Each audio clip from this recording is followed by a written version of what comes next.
வண்டியில நெல்லு வரும், வண்டியில நெல்லு வரும், வண்டியில நெல்லு வரும். அம்மாவுக்கு வண்டியில நெல்லு வரும். வண்டி நல்லா ஊற வைக்க, வண்டி நல்லா ஊற வைக்க, வைகையாத்து தண்ணி வரும். எந்த சங்கீதமாக இருந்தாலும் அவங்களுக்குலாம் அந்த இசைஞானம் இருக்கணும். நீங்கள் சொல்கிற மாதிரி எனக்கு கர்நாடகா தெரியும், கர்நாடகா சங்கீதம் தெரியாது.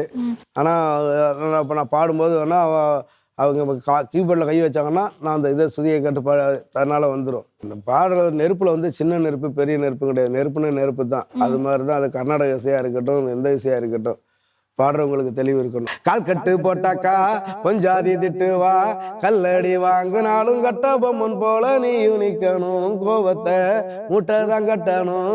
ஊரெல்லாம் வீரமாக பேசினாலும் வீட்டில் வாய மூடணும். ஒரு வாட்டி அவ சொன்னா மறுவாட்டி கேட்காம நில்லுன்னா நிக்கணும். சூப்பர் ஸ்டாருக்கு கொடுத்த பாட்டும் செம்மையான பாட்டு. ஒரு கணவன் மனைக்கு உண்டான ஒரு பாண்டிங்கை சொல்லக்கூடிய ஒரு பாட்டு. நம்ம பார்த்து ரசித்த ஒரு தலைவனுக்கு ஒரு பாட்டு கிடைச்சேன்னு ஒரு சந்தோஷமாக இருந்துச்சு எனக்கு. அனிருத் சாருக்கு எவ்வளோ நன்றி சொன்னாலுமே தகும். ஏன்னா அந்தளவுக்கு என் வாழ்க்கையில் அற்புதங்களை செஞ்சுக்கிட்டே இருக்கிறாரு, இன்னும் செய்வார். கர்நாடக சங்கீதம் அப்படின்னு எடுத்துக்கிட்டிங்கன்னா அதை வந்து நம்ம கற்றுக்கிட்டு பாடணும். சார், நாட்டுப்புற சங்கீதம் கேட்டு நம்ம பாடலாம் அப்படின்னு சில பேர் சொல்கிறாங்க. இதை பற்றி என்ன நினைக்கிறீங்க சார்? எந்த சங்கீதமாக இருந்தாலும் அவங்களுக்குலாம் அந்த இசைஞானம் இருக்கணும். நீங்கள் சொல்கிற மாதிரி எனக்கு கர்நாடகா தெரியும், கர்நாடகா சங்கீதம் தெரியாது.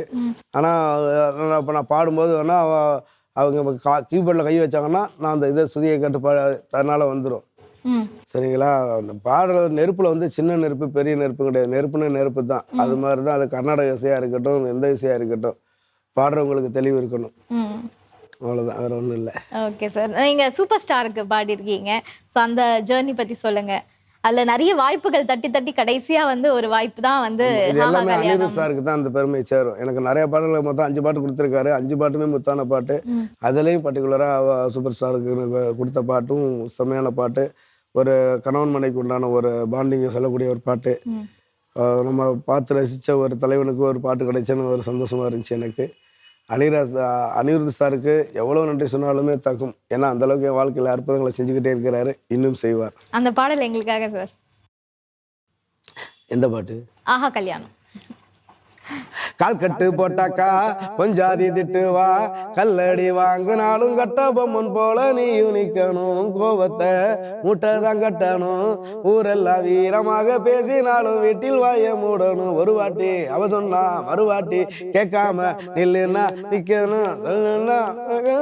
சூப்பர் ஸ்டார் ஆனாலும் சிங்கமா வாழ்ந்தாலும் வீட்டுக்குள் கெஞ்சணும். அப்பப்போ கெஞ்சணும். சிட்டா நீ பறந்து வரணும். தொட்டா அவ மனசை தொடணும். பட்டா பாசம் படணும். அன்பனையும் அள்ளி தரணும். கட்டா வருகாசும் பணமும் வந்தா அது போகும் தினமும். நட்டா நம்பிக்கை நடனும். சத்தா தாண்டா கைய விடணும்.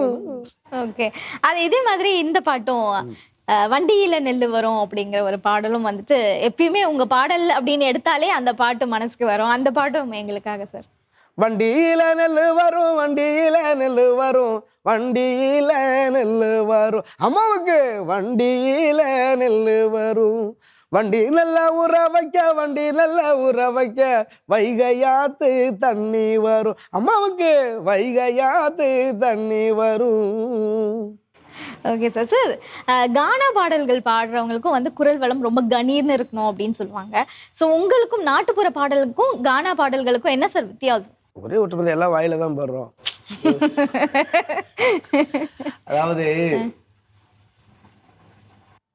அக்கா அம்மா அவ்வளோதான் வித்தியாசம், வேற ஒன்றும் இல்லை. கானா பாட்டுங்கிறது அக்கா, அது வந்து ஒரு சென்னை மண்ணுடைய ஒரு சென்னை மக்களுடைய ஒரு பாடல். அது வந்து கானா பாட்டு. நாட்டுப்புற பாட்டுங்கிறது அம்மா, தமிழகம் முழுதும் விரவி இருக்கிற ஒரு இது. தாலாட்டில் ஆரம்பித்து ஒப்பாரியில் முடிகிறது. அது நாட்டுப்புற பாட்டுக்குன்னு ஒரு மகத்துவம் நிறையா இருக்குது. வாழ்வியலில் இன்னைக்கு மனிதனுக்கு தேவையானது எல்லாமே இருக்கும். கானா பாட்டு எப்படி ஆரம்பிச்சதுன்னா, சும்மா ஒரு அடுத்த பாடல்களை வச்சு இன்னொருத்தங்களை ஒரு சினிமா பாட்டை வச்சு வேறு வரிகள் மாற்றி அந்த இடத்துல அந்த நேரத்தை சந்தோஷப்படுத்துறதுக்கு பண்ணிக்கிட்டு இருந்தது. அப்புறம் அதுக்கப்புறம் அதில் பெரிய பெரிய மேதைகள்லாம் வந்து அதில் நிறைய விஷயங்களை சொல்ல ஆரம்பித்தாங்க.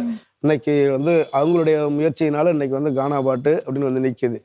ஆனால் நாட்டுப்புற பாட்டுங்கிறது மிகப்பெரிய ஒரு இது.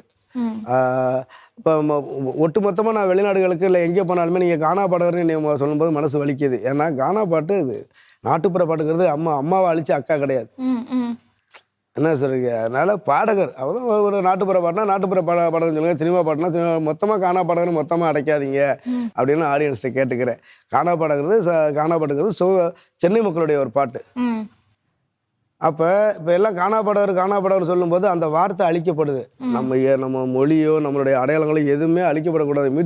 மீட்டெடுக்கப்படணுமே தவிர அழிக்கக்கூடாது. அதனால காணா பாடகர்னு உங்களுக்கு தெரியும். சென்னை அந்த அவங்க பேசுறதுலேயே அவங்க பாடுறதுலேயே தெரியும் இது காணா பாட்டு அப்படின்னு. இதை வந்து நாட்டுப்புற பாட்டுக்கு அதுக்கு உண்டான அங்கீகாரத்தை கொடுங்க அப்படின்னு நான் பொதுமக்கள்கிட்ட கேட்டுக்கிறேன்.